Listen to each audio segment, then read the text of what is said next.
Bismillahirrahmanirrahim. Yuk kita mulai pembelajaran pada hari ini. Oke, Bismillah udah bisa lancar ya.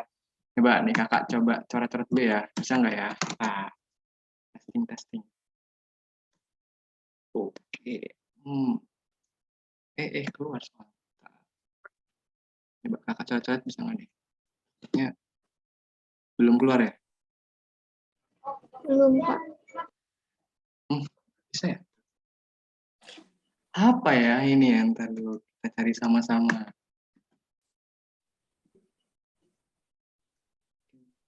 Oh, Warna pennya kayaknya, Pak. udah? Udah, Pak. Oh, udah. Ucap. Oke, thank you semuanya. Baik. Udah berapa orang nih? Udah 31, bujab. Oke, kita mulai aja. Sebelumnya kakak ingin mengucapkan selamat datang bulan Ramadan, dan buat kalian semua semoga marhaban ya PTN dapat terjadi di tahun 2022 ini. Amin ya rabbal alamin. Semoga kita mendapatkan PTN tujuannya masing-masing. Amin di pilihan pertama masing-masing. Kuat-kuatin doa ya di Ramadan kali ini, karena pintu langit sedang terbuka untuk kalian untuk menggapai PTN-nya gitu. Nah, udah siap buat ngerjain soal prediksi UTBK-nya belum nih? Ini kakak buat berdasarkan lots, mods, dan hots ya. Jadi persiapkan diri kalian. Udah pada siap kan ya? Baru akan kita bahas satu-satu gitu. Nah, kita mulai bahas aja dari yang pertama nih. Oke. Ini materinya masih di materi litosfer. Kita launch yuk. Jawabannya apa nih? Ini kalau udah pernah ikut kelas kakak dan tahu konsepnya pasti bener banget.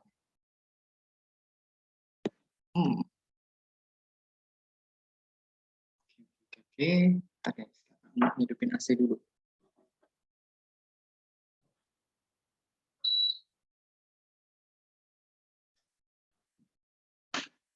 Oke, sudah. Masih enak banget ya soalnya ya. Oke. Tapi masih ada yang salah nih. Waduh.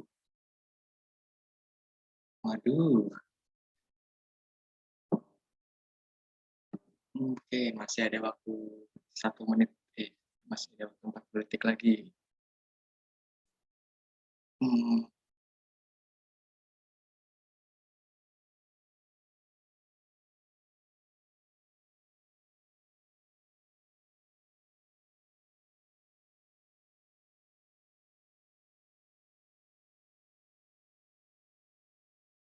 Oke. Wow. Oke, hitung mundur. 5, 4, 3, 2, 1. Kita end polling. Nah, ini soalnya masih mudah banget. Nah, ini konsep dari batuan ya. Kita lihat nih. Batuan ini udah mulai sering dikeluarin lagi ya. 64% ngejawab C, 8% ngejawab A, 8% ngejawab B, 12% ngejawab D, dan 8% ngejawab E. Oke, kita bahas sama-sama. Ini adalah konsep dari batuan. Oke, kita lihat.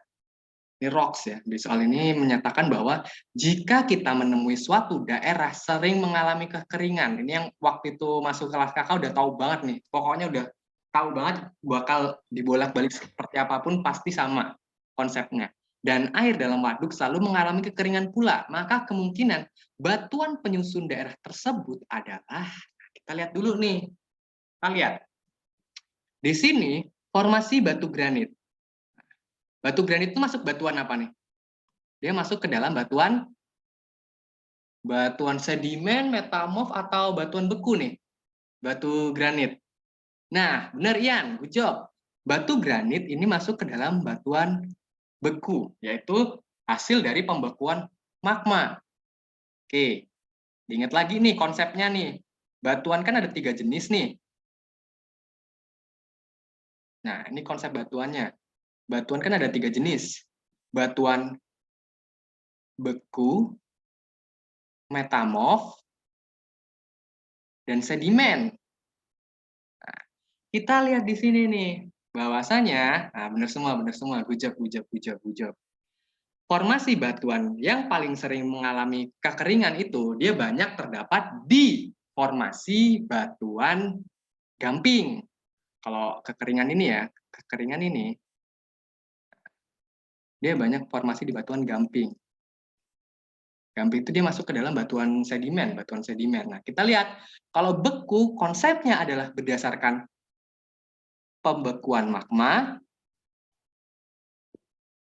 Kalau metamorf berdasarkan suhu dan tekanan.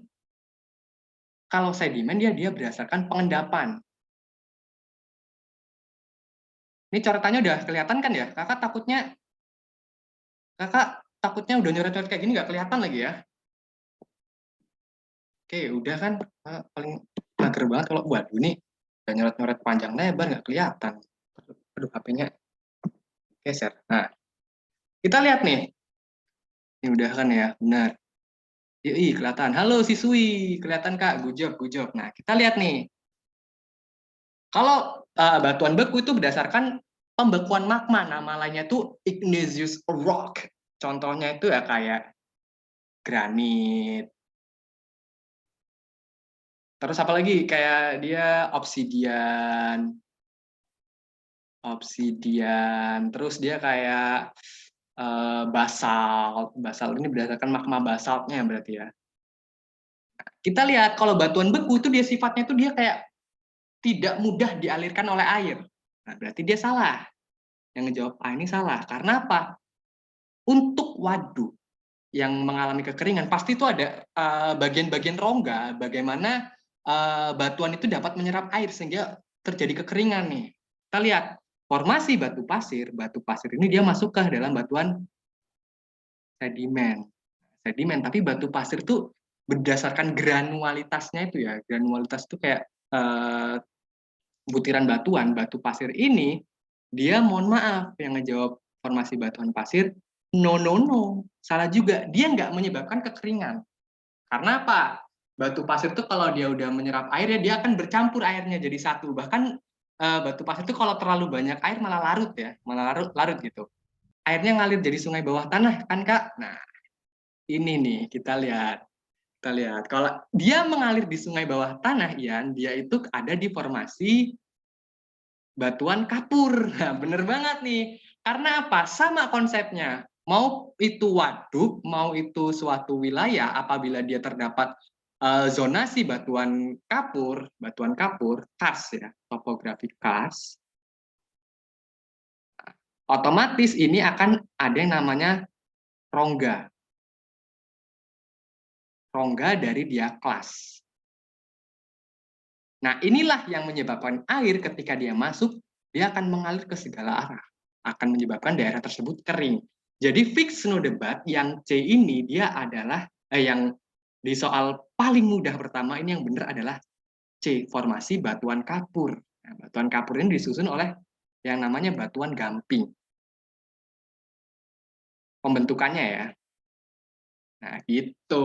Jadi mudah banget di soal ini. Oke, masih udah berapa soal? Baru satu soal. Good banget nih, ini banyak yang bener, 64% ngejawab bener. Nah, konsep dari batuan ini nih.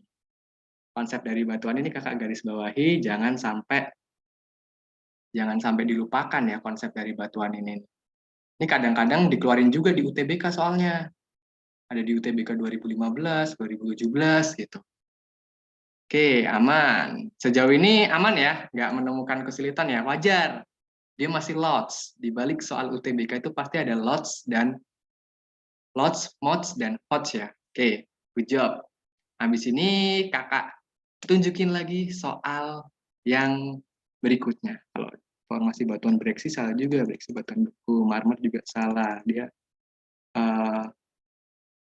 juga salah. Oke. Next, sudah bisa dipahami? Sudah bisa dipahami kah? Oke, ini ada yang apa nih? Yuk Ika, paham? Oke, nice. Oke, aman. Next, kita di soal yang kedua.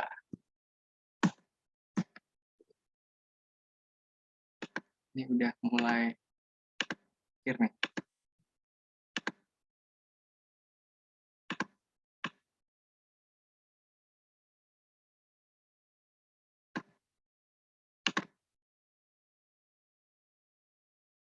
Litosfer lagi. Litosfer. Jadi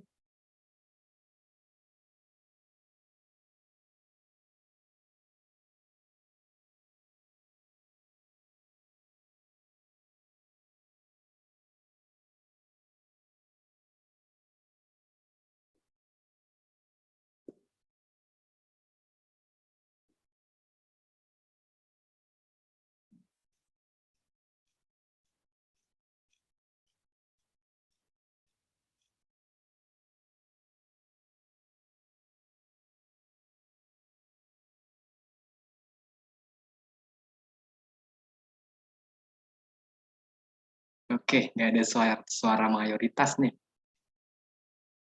Oke, nggak ada yang tembus kayak tadi.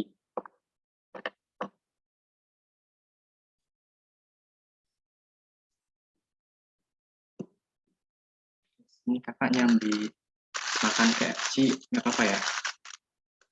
Karena kakak baru buka puasa tadi. Kakak ya.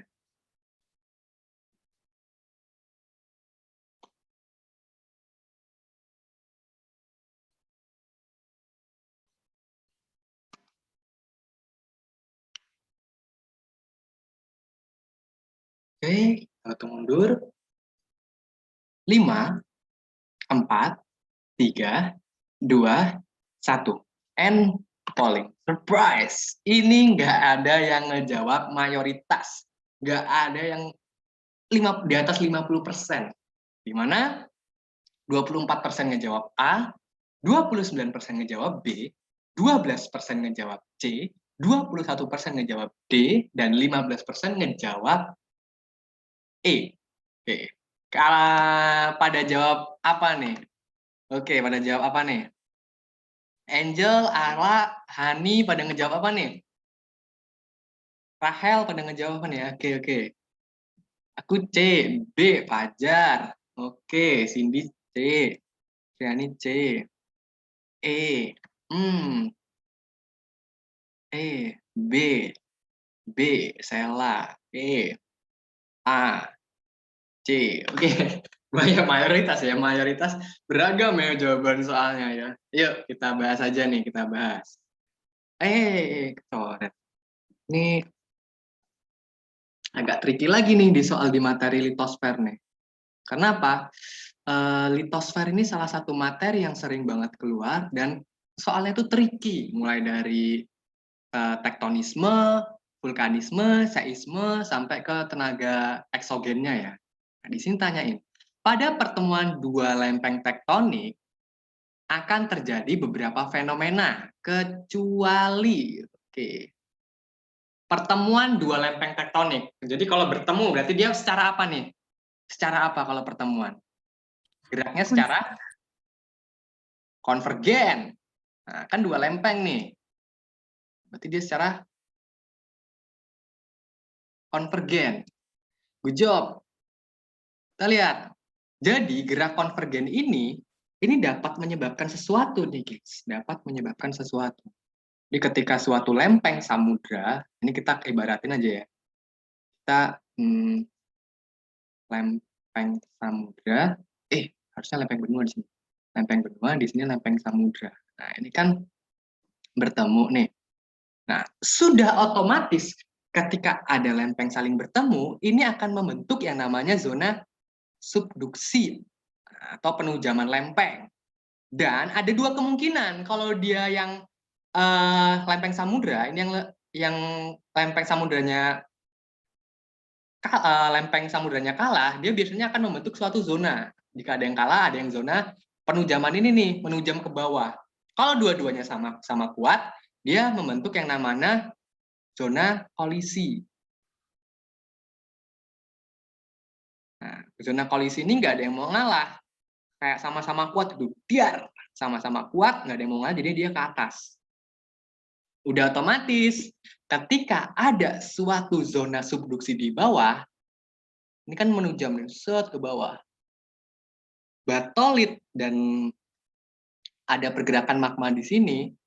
Yang kemarin di vulkanisme itu tuh, yang kemarin di vulkanisme, yang di materi vulkanisme itu pasti ada perembetan magma.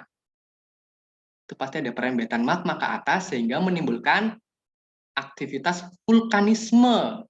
Nah, aktivitasnya tuh nggak hanya vulkanisme aja nih, dia menimbulkan aktivitas vulkanisme. Nah, ketika dua zona ini bertumbukan, dar juga. Apabila dia terletak di lautan maupun daratan ya, itu akan membentuk yang namanya hipocentrum. Hipocentrum yang menyebabkan adanya gempa bumi. Nah, gempa bumi ini dibedakan menjadi 3. Gempa bumi berdasarkan hiposentrumnya ya. Ada dangkal, ada menengah, ada dalam. Sejauh ini bisa dipahami belum nih? Sejauh ini ya. Sejauh ini. Oh, ini materinya sangat kompleks nih. Bisa Kak? Oke. Gujab. Bisa. Jadi udah otomatis. Ini kan yang ditanya kecuali ya. Kecuali A udah salah nih. Nah, yang C, daerah hiposentrum gempa dangkal dan dalam. Nah, ini masuk nih. Kalau gempa dangkal, dia adalah apabila hiposentrumnya 0 sampai 100 km ke bawah. Itu gempa dangkal. Kalau menengah, ini 100 sampai 300 km ke bawah ya. Kalau dalam itu udah di atas 300 km. Nah, ini nih yang menyebabkan adanya gempa bumi apabila ada pergerakan dua lempeng tektonik nih. Gitu. Nah, udah otomatis kalau udah ada gempa bumi, yang C ini salah juga nih. Oke, C salah. Mohon maaf nih yang ngejawab C, kena min.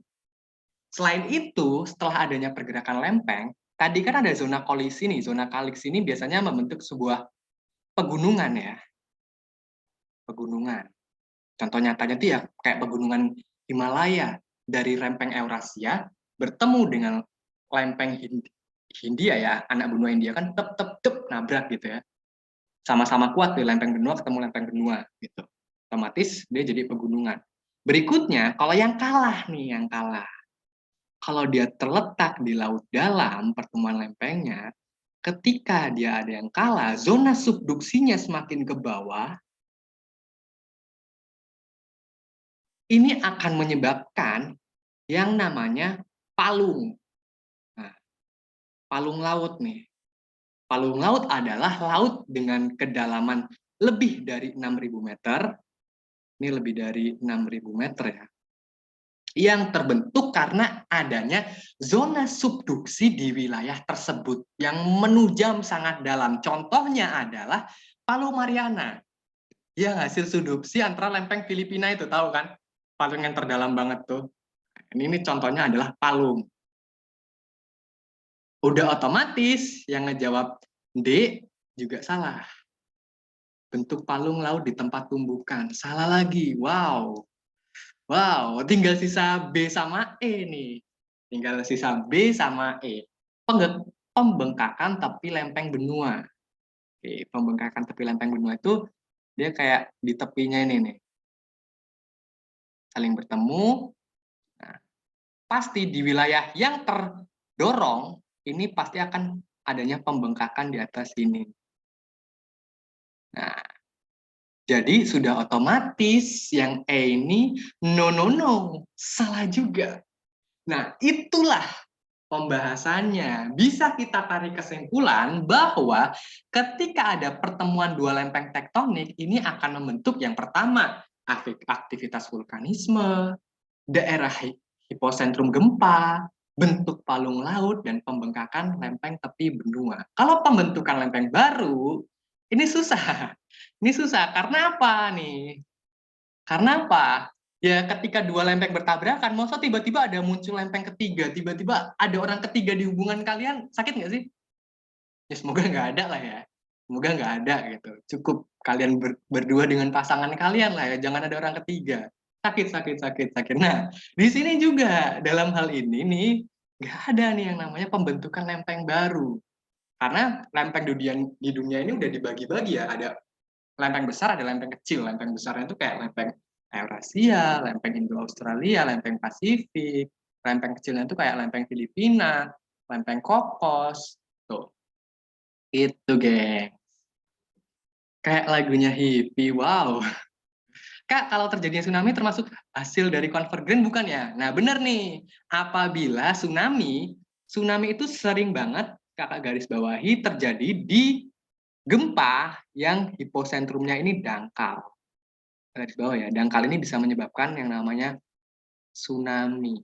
Gitu, tsunami tektonik. Karena tsunami kan bisa terjadi karena empat, tektonisme, vulkanisme, longsoran bawah laut, dan apabila ada tumbukan dari benda luar angkasa. Gitu. Kalau hiposentrumnya menengah dan dalam, ini sulit untuk terjadinya tsunami. Ingat, hipocentrum adalah pusat gempa yang berada di dalam bumi.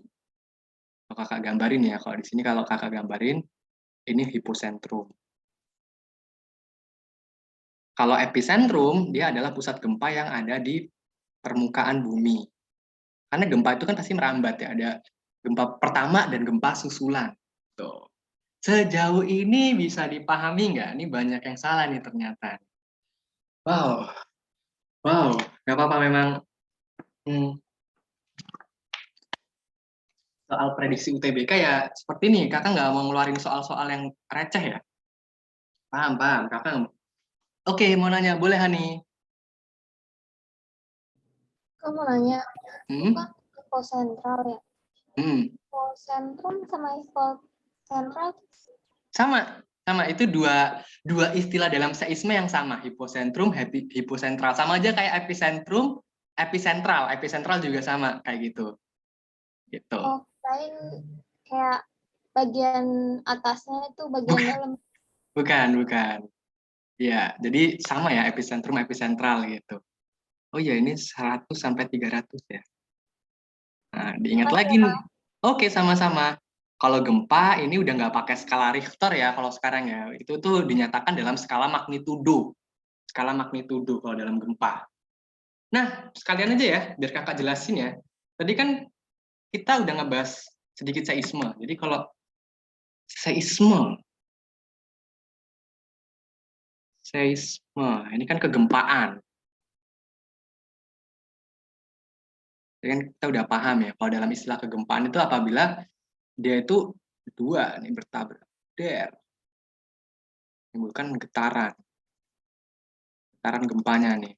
Nah, tadi kan udah ada istilah hipocentrum,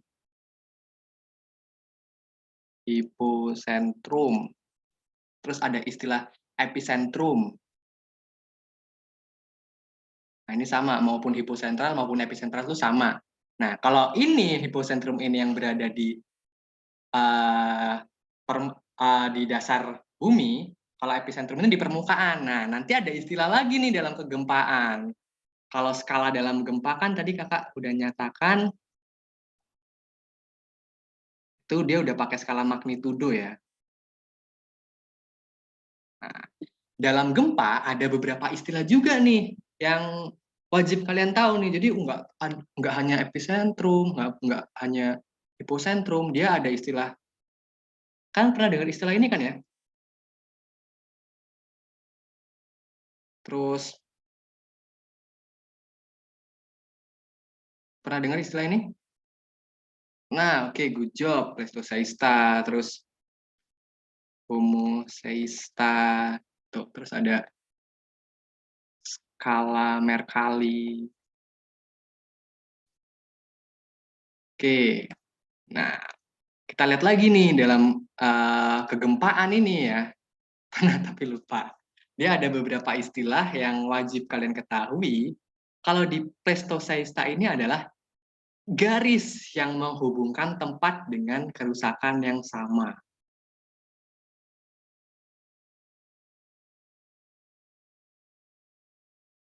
Jadi kalau gempa bumi kan pasti ada wilayah-wilayah yang dilaluinya ya. wilayah-wilayah yang dilaluinya. Pasti ada gedung-gedung rusak. Apabila kalau skala magnitudonya di atas 6 itu ya, di atas 6 magnitudo, itu pasti akan menimbulkan kerusakan. Nah, inilah kerusakan-kerusakannya ini tarik pakai garis. Namanya garis Pleistocesta. Dan ini berhubungan juga dengan skala Mercalli. Skala Mercalli itu adalah beda dengan skala magnitudo. Kalau magnitudo ini kekuatan gempa, kalau skala Mercalli ini adalah kerusakan gempa. Nah, ternyata beda-beda lagi nih. Kalau Homo seista, berarti apa nih? Homo seista. Kak, kenapa sih kok belakangnya tuh seista, seista nggak seisku aja, nggak seisme aja gitu. Nah, bener banget. Kalau Homo seista itu adalah kurun waktunya. Waktu yang sama. Ini adalah beberapa istilah yang sering ditemukan dalam seisme. Kalau ilmunya itu lebih tepat dipelajari di seismologi ya, kalau kalian mau belajar gitu. Biasanya ada kita belajar juga di geografi murninya, geografi murni. Gitu. Oke, good job. Yang ini juga kalau kalian mau screenshot boleh banget. Nih jangan sampai dilupain, ternyata jawabannya adalah C. Ya, kalau kalian lupa ya nanti bisa dilihat di tempat biasa ya. Udah tahu kan tempat biasa buat rekaman kelas ini? Tinggal nanti bisa dilihat di tempat biasa itu. Oke, good job. Kita lanjut ke soal berikutnya. Oke, skala Mercalli itu adalah skala yang menunjukkan tempat kerusakan gitu. Oke. Iya, benar. Kalau tadi kan kakak udah jelasin ya, tempat dengan kerusakan yang sama itu ya, Pleistocesta benar. Oh, ini nih. Sorry, ini ada. Nah, bisa dilihat di situ ya. Oke. Oh, Dewi Nizaro baru ya. Oke, selamat bergabung ya. Oke, kita berjuang bersama. Oke, udah paham semua. Kalau tadi yang kena salah, boleh banget nih. Kita tebus kesalahannya di soal ini. Oke. Hotsnya sudah keluar. Oke, sama-sama. Ini please banget dianalisis dulu. Karena UTBK itu ada soal hostnya. Wait. Ouch. Udah ngumpul nih belum sih?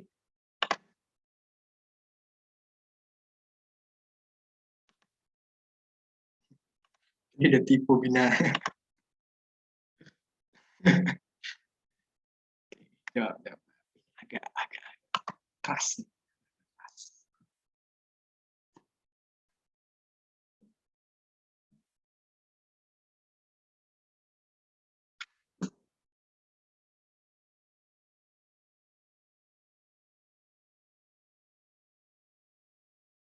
Karena tadi kalian udah dapat materi sebelumnya. Ini pasti bisa nih.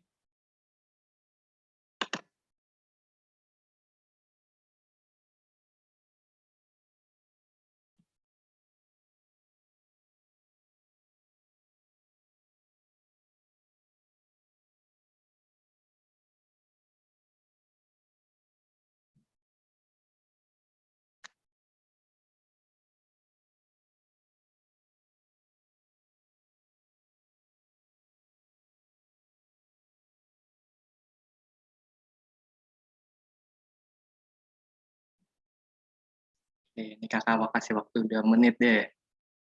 Ini soalnya soal tricky banget nih.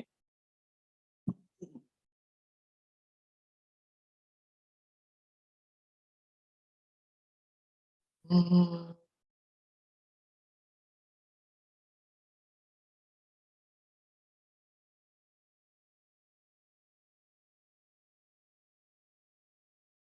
Wih, mantep nih. Ada yang nggak laku nih salah satunya. Ada salah satu hal yang nggak ada yang kalian pilih nih. Oke, masih ada waktu.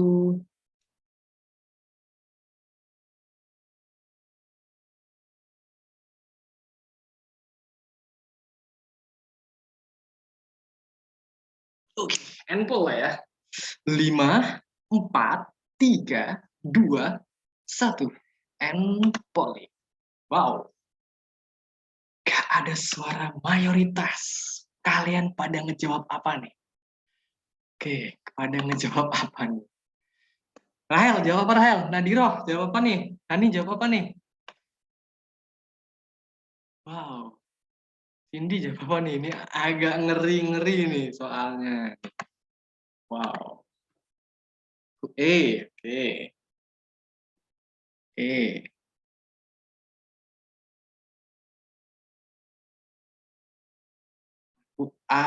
Pedes. Pedes apa nih? Goyang gayung nih. Oke dah, kita jawab deh. Oke. Seorang ahli geologi sedang pulpen mana? Oke. Seorang ahli geologi sedang mengamati fenomena geologi yang berkaitan dengan batas lempeng. Berdasarkan analisis wilayah, suruh nganalisis nih, mengindikasikan adanya pergeseran lempeng secara divergen.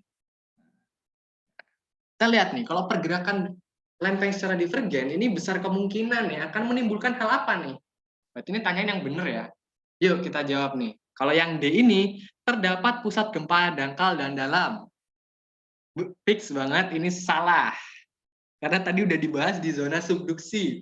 Untung nggak ada yang ngejawab. Ada. Ada 2 yang ngejawab D. Mohon maaf. Kalian salah. Yuk kita bahas. Oke. Kita bahas.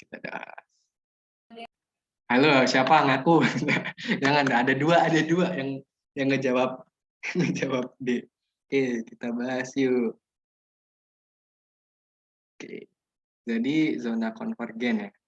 Tadi kan zona konvergen ini zona divergen yang saling berlawanan. Yang saling berlawanan ini nih biasanya nih kalau zona divergen ini banyak terdapat di tengah samudra ya. Nah, kayak contohnya itu kayak di Samudra Pasifik nih. Di Samudra Pasifik ini ada pergerakan lempeng secara divergen. Ini yang menyebabkan adanya zona mid oceanic ridge. Nah, ini ada namanya zona mid oceanic ridge yang kita kenal dengan punggung tengah samudra. Nah, zona divergen ini nih, ketika dia bergerak, nah, biasanya gerakan-gerakan di bawahnya sini nih, sorry, agak batuk tadi. Zona-zona pergerakan di bawah sini dia akan mengarah, membuat dua arus konveksi. Nah, dua arus konveksi ini dia akan membentuk yang namanya, ini Safa Raisen kenapa nih? Mau open mic boleh banget, open. Boleh. Biasanya nih kalau dia bergeraknya seperti di bawah, apa tuh? Maaf kepencet. Oh iya, oke. Dia akan menyebabkan yang namanya, kita lihat dulu. Terdapat timbunan batuan sedimen campuran yang dikenal dengan zona melans. Zona melans ini zona campuran batuan ya.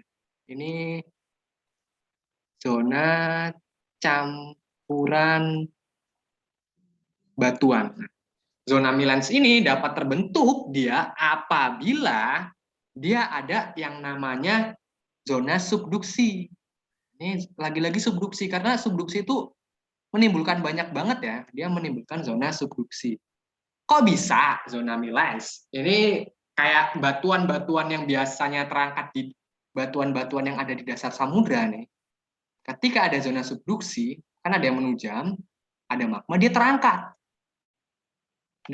Nih, tersingkap ke daratan. Nah, biasanya itu ada campuran dari beberapa batuan beku, batuan metamorf, batuan sedimen, ini ngumpul jadi satu di sini nih. Contoh nyatanya dari zona melans di Indonesia, itu ada di Karangsambung. Karangsambung, Jawa Tengah. Kakak udah pernah ke sana di tahun 2017. Ini ada zona subduksi, udah otomatis. Ada yang ngejawab A nggak sih? Wow, banyak yang ngejawab A. Mohon maaf, yang ngejawab A, no, no, no. Salah, karena itu terbentuk karena adanya zona subduksi lempeng. Why? It's okay. It's okay. Nah, kita lihat nih. Terdapat palung yang sangat dalam. Salah lagi, ini kan zona subduksi. Otomatis salah. Tinggal sisa B sama E. Oke, dua suara nih yang ngejawab B siapa aja? Orang yang ngejawab B ada 5 orang, yang ngejawab E ada 9 orang. Oke, terjadinya penghancuran lempeng akibat pergeseran antar lempeng nih. Pergesekan. Kita lihat di sini, gesek. Kata gesek ini mengindikasikan dia adanya pergerakan lempeng seperti ini nih. Oke. Pergerakan lempeng seperti ini dan oke, baca nih. Nah, gesek kan dia kan saling bergeser ya, geser gitu. Saling berpapasan gitu. Nah, biasanya ini nih dia ada di lempeng-lempeng yang bergerak secara transform. Gesek dia, bergeser. Kalau divergen kan dia berpisah. Dia kayak lempengnya dia berpisah. Oke, jangan sampai nah, kalian udah mau berpisah dengan masa SMA nih, tinggal nunjuk PTN nih. Di mana bagian ini yang saling bergesekan gitu. Penghancuran lempeng ini dia memang ada beberapa lempeng yang terkikis ya. Cuman dia ada kalimat pergesekan ini nih yang buat kita rancu nih. Yes, nah benar nih. Udah otomatis dia salah lagi. Kak, kok B, Kak? Tadi kan vulkanisme. Nah, kita lihat nih. Kak, kok B sih? Why? Mengapa B? Karena apa nih? Karena divergen ini, oh shit, sorry. Karena divergen ini nih, right. Wah, ada Deste. Halo Deste. Deste bener ya? Oke. Karena divergen ini kalau dia semakin bergerak ke atas, ini zona konveksinya nih akan menimbulkan yang namanya rentetan gunung api samudra. Nah, rentetan gunung api samudra. Jadi beda nih kayak gunung api yang berada di kita. Jadi kalau kalian lihat ya di wilayah Pasifik, Mediterranean nggak ada, Atlantik sama Hindia itu ya, Samudra Hindia itu banyak rentetan gunung api samudra. Nah, dia letaknya di samudra nih. Nah, biasanya di wilayah-wilayah seperti ini dia ada yang namanya menghasilkan lava basalt. Lava basalt yang berstruktur bantal. Ini nih. Zona-zona ini dia akan membentuk suatu wilayah gunung api yang lavanya itu basal. Kalau biasanya itu strukturnya pilo ya. Lava basal atau kita disebut juga dengan pilo. Oke. Nice nih. Kalau dalam Oke, nggak apa-apa Hani. Oke, izin live. Oke, nggak apa-apa. Oke. Sehat-sehat terus ya Hani ya. Duh, lagi kurang sehat nih, malah gitu. Semoga lekas sehat dan diberi kesembuhan. Kalau masih belum kuat, besok nggak puasa dulu, nggak apa. Oke. Halo Kak Wisnu, halo Yuski. Oke. Bukan di dalam ya, goyang gayung, bukan di dalam. Letaknya berada di tengah-tengah samudra. Tadi ada pertanyaan nih, Kak, lava basal itu apa sih lava basal? Nah, kalau lava basal ini, biar kakak gambarin lebih mudah nih, dia pakai ini. Lava basal itu dia lava yang banyak dikeluarkan dari magma. Bahasa mudahnya biar kakak banyak dikeluarkan magma. Nah, jadi kan di bawah sini kan magma ya. Kalau dia merembet ke atas, dia jadi lava nih. Nah, biasanya magma ini komposisinya ini mafic. Mafic itu kayak dia bersuhu tinggi. Bersuhu tinggi dan satu lagi dia memiliki yang namanya kekentalan dan kental. Kalau istilah vulkanologinya itu viskositas ya, viskositas. Tapi ini berat banget nih kakak, takutnya kalian dengan bahasa yang seperti ini malah nggak paham. Kakak ngebuat bahasanya lebih mudah dipahami gitu. Oke. Gunung-gunung di Hawaii, Mauna Kea, Mauna Loa gitu gitu. Nah bener tuh. Oke, kak.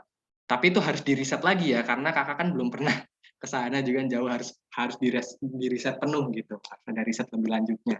Gitu. Ada yang jawab B tadi berapa orang? Wow, ada 5 orang ngejawab B. Surprise. Kalian bener. Good job. Marhaban ya PTN. Amin. Di soal HOTS-nya. Nggak apa-apa, ini masih banyak banget yang salah. Kita salah soal HOTS di latihan, di PTN aslinya harus bener. Itu ya. Oke, sejauh ini bisa dipahami nggak nih? Kalau kalian yang paham yang soal pertama tadi itu pasti udah bener tuh. HOTS bintang 5. Wow. Mantap. Good job. Yang masih salah, yuk tebus yuk. Tebus. Ini ada soal lagi. Mau gerak. Ya, bintang 1. Ini mah, aduh, please. Ini harus bener lah ya. Harus.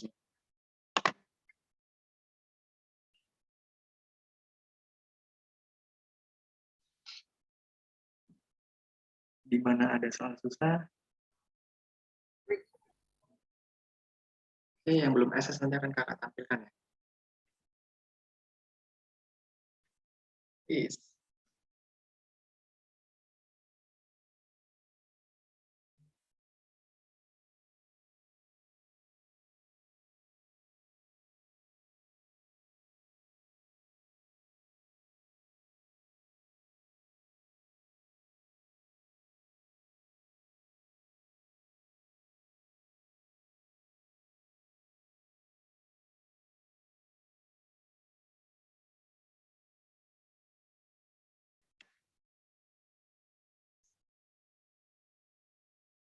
Oke.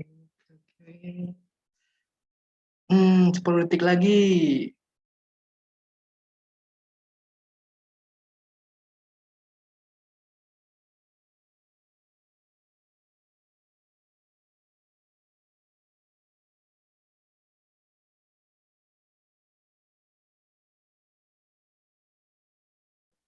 Oke, 5, 4, 3, 2, 1.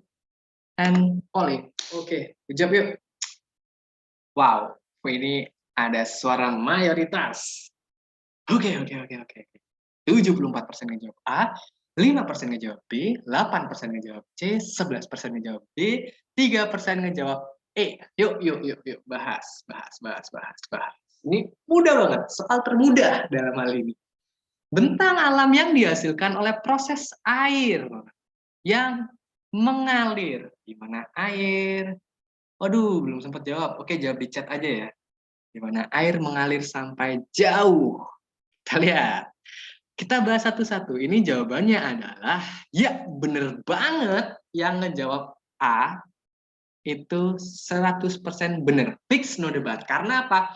Fluvial ini adalah berdasarkan aliran sungai.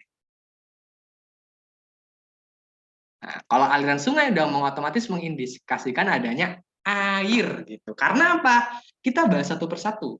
Kalau bentang alam struktural ini ya, ini yang kompleks banget. Ini dia biasanya dikontrol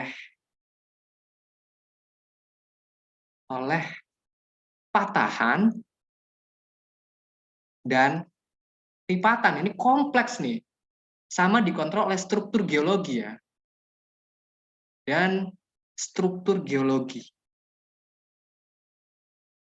Nah, misal daerah tersebut ini daerah apa nih, morfologinya itu ada batuannya itu seperti apa. Nah, ini kompleks banget nih bentang alam struktural nih, kayak ada homeback-nya atau enggak, ada footwall-nya atau enggak, ada bagian horse-nya atau enggak. Nah, itu istilah-istilah yang pernah kita bahas di materi tektonisme. Ini udah otomatis salah makanya. Kalau bentang alam, karst, ini berarti bentang alam yang terbentuk di morfologi kapur. Nah, ini biasanya itu kayak dolina, terus dia ada stalaktit, stalagmit.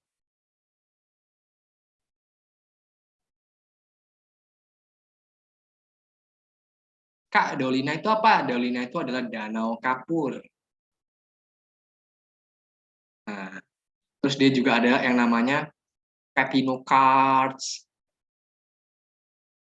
Nah, Pepinokarst itu yang kita kenal dengan istilah Bukit Kapur tuh, banyak banget tuh di Maros tuh.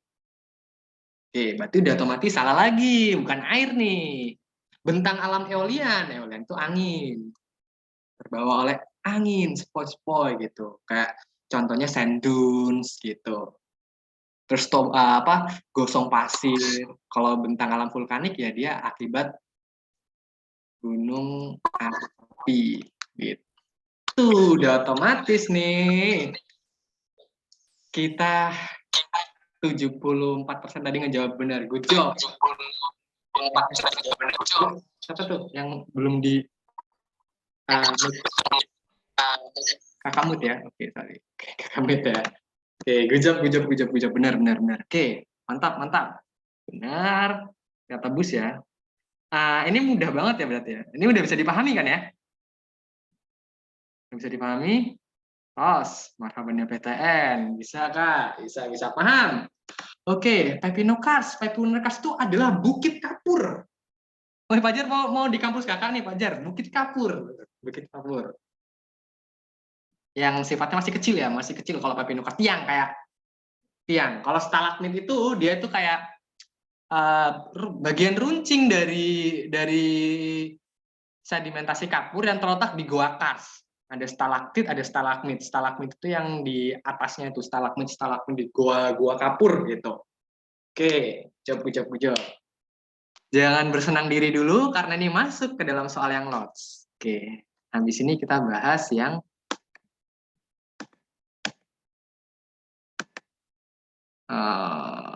ini aja nih.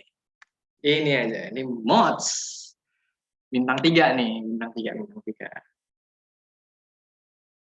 Undip itu kalau lagi musim hujan gini adem, tapi kalau lagi musim panas ya panas. Tapi Undip itu keren, dia ada sungainya yang terletak di tanah, di tamannya sungainya itu bersih banget, asli. Undip dan UNES itu dia dijuluki kampus konservasi karena masih ada hutan alamnya, ada wajib tuh kalau kalian ke Jawa Tengah di 2 kampus itu.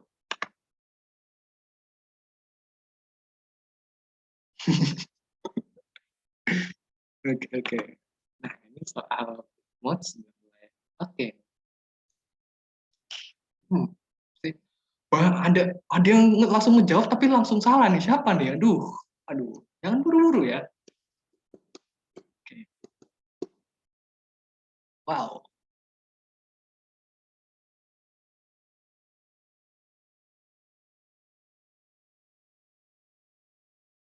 Oke. Oke. Ada yang ini.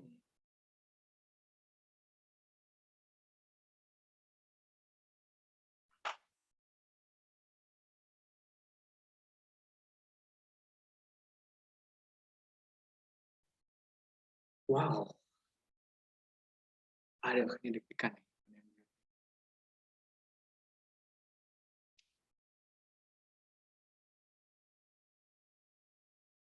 Oke, tunggu mundur ya.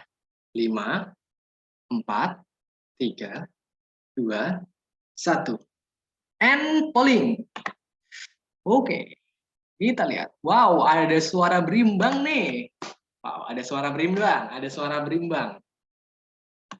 Wait, search result. Tim A dan B boleh ketik di kolom chat kalian berimbang. Nih, Siapa aja yang ngejawab A dan B? Ada 15 orang yang ngejawab A dan C. Ada 36% ngejawab A dan C, 15% ngejawab B, 3% ngejawab D, dan 10% ngejawab E. Aku A, aku tim C. Rahel tim C. Oke. Cica C. Pas nih Cica, jawabnya C, M, R, A. Oke. Iya. Yang E, oke. Boleh. Kita bahas. Ini soal delat soal nih. Delat soal. Hari ini kita bahasnya topiknya fisik semua ya. Minggu depan kita bahas yang geografi sosial lah. Kita bahas geografi sosial. Kita move on ke sosial. Oke.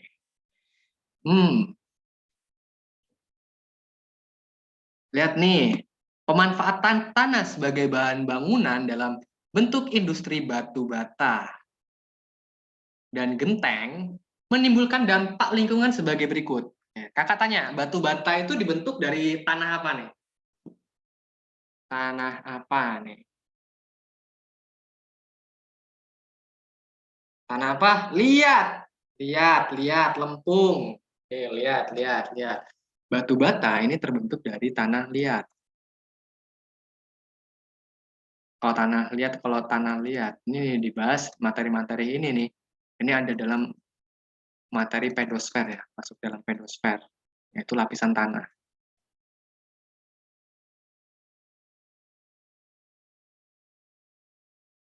Kita lihat, dapat menimbulkan dampak lingkungan sebagai berikut. Kalau kakak gambar ini biasanya kan, ini kalau di tempat kalian tuh kalau yang buat genteng dinamain apa ya? Kalau kakak biasanya itu tobong. Tahu tobong nggak? Apakah kita sama? Pasti kakaknya sudah, oh kayak tuh, tobong genteng sana tuh. Buat kalian apa nih? Kuseng, Leo. Oh, nggak tahu namanya. Kuseng ya? Leo. Keren juga namanya Leo. Oh, Leo itu tuh. Oke. Nah, biasanya nih batu bata atau genteng itu dibuat di wilayah dengan struktur tanah liat. Nah, kalau batu bata itu kan tanahnya dicetak terus dibakar gitu. Nah, biasanya nih kita lihat satu-satu nih. Kalau di sini hal yang paling buat pengecoh ini adalah yang ketiga. Hilangnya lapisan tanah yang subur. Ini salah, kenapa? Karena apa? Struktur liat itu ya tidak subur. Struktur liat itu ya tidak ditanami. Nah, udah otomatis ya dia lihat, dia nggak subur. Nah, goyang gayung bener tuh. Nah, ya hilangnya lapisan tanah yang subur ya. Memang daerah di situ tidak subur, kenapa kok bisa hilang lapisannya? Karena nggak subur ya dia yang sama aja bohong dong gitu. Nah, udah otomatis 3 salah. Kalau 3 salah, yang ada 3-nya eliminasi nih. 3.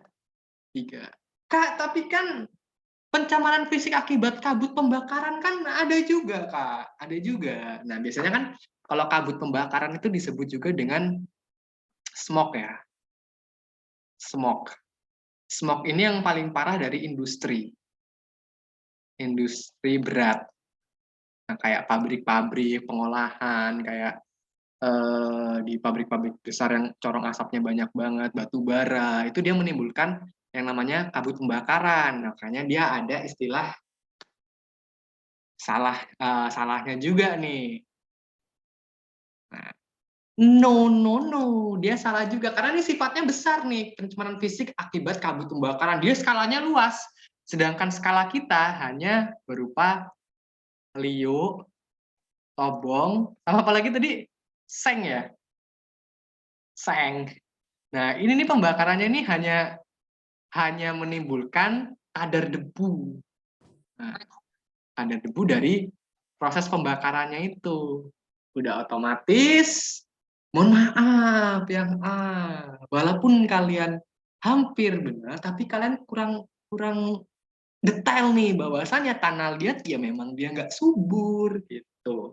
Udah otomatis dia adalah 2 benar peningkatan kadar debu di udara dan satu lagi kalau tanah liat itu kalau semakin banyak diambil ya, semakin banyak diambil nih ya, makin banyak diambil di atas. Nah, ini kan ada uh, lapisan airnya ya yang kita bahas di hidrologi ya. Memang tempo lalu tuh kita bahas di hidrologi. Ini kan semakin lama kan semakin menipis nih karena tanahnya diambilin. Nah, biasanya nih dia akan meningkatkan yang namanya kekeruhan air. Kok bisa, Kak? Karena adanya penipisan. Biasanya tuh kalau kita lihat di sumur-sumur kita itu kayak itu ya, kayak butek gitu. Butek, kalian pernah lihat nggak sih kalau sumur butek gitu? Tapi kalau sumur yang bukan sumur bor ya, bukan sumur aquifer, ini sumur timba ya, kakak garis bawahi di sini sumur timba. Nanti ada yang protes. Kak, tapi di tempatku sumur itu tuh aquifer beda, dia lebih dalam, ngambilnya di lapisan aquifer. Nah, ini kan ada di lapisan yang bagian bawah gitu. Jadi yang benar adalah peningkatan kadar debu udara dan peningkatan kekeruhan air di sekitaran wilayah si Lio, Tobong atau Seng itu. Jadi fix no debat, tim C bener banget, good job. Oke. Oke, benar. Ye, benar. Oh, Desta salah. Tadi ada yang tanya nih, Kak, apa nih? Pengalamanku debunya. Asli, Pak Kakak juga banyak tuh. Kakak waktu itu mau udu di tempat Tobong Genteng, kan Pak Kakak disebutnya Tobong Genteng. Mau nimba, kok airnya kok keruh ya? Keruh. Setelah Kakak pelajari, oh ternyata ini tuh. Oke, pada bener berapa nih? Pada bener berapa di antara 5 soal? Hotsnya 1, modsnya 1, lotsnya 3. Nah, Kak, yang nomor 1 itu salah ya, karena kabut dibedain lagi. Kabut itu ada kabut hasil industri, kabut adveksi, dia ada kabut pagi gitu. Oke, salah satu, good job Fajar. 2/3, benar. Oke, yang salah. Salah 2, Kak. Rahel gabung dari awal ya. Oke, good job Rahel. Terkecoh. Oke, no problem. Jadi, Kakak harap di soal-soal prediksi ini diteliti lagi ya, baca soalnya tadi ada yang kurang teliti itu, Nanti akan kakak buat satu sesi membahas soal hot semua. Jadi ya persiapkan diri kalian lah. Puyeng tuh kalau ngebahas soal hot. Wah, nggak apa-apa, kita naikin lagi ya. Kita naikin lagi progresnya. Minggu depan kita bahas sosial. Karena kan hari ini fisik semua. Minggu depan kita bahas pembahasan soal prediksinya itu sosial, mulai dari demografi, interaksi desa kota, pewilayahan. Kak, ini proses setiap hari ya, setiap weekend. Jadi ingat-ingat aja ya. Wah, ini ada berapa orang nih? Oke, ada 48 orang yang join tadi, berkisar 50. Setiap weekend, kalau nggak Sabtu Minggu, sesuai kakaknya sesuaiin jadwalnya ya. Besok Minggu sosiologi mungkin lah ya. Oke, malam minggu bersama. Oke, minggu besok sosiologi mungkin ya kelasnya Kak Vira gitu. Good job, thank you banget yang udah hadir gitu. Nanti ya lihat rekamannya di tempat biasa kita ngelihat rekamannya, nanti bisa diulang-ulang kalau kalian nggak tahu. Kalau kalian makin nggak tahu, tulis aja di kolom komentar gitu. Oke, good job banget nih. Kakak doakan semoga marhaban ya PTN itu benar-benar terjadi ya. Benar-benar terjadi di diri kalian semua, amin. Terima kasih banyak. Oke, sama-sama. Oke, ini marhaban ya UNES, amin Fajar ya, amin.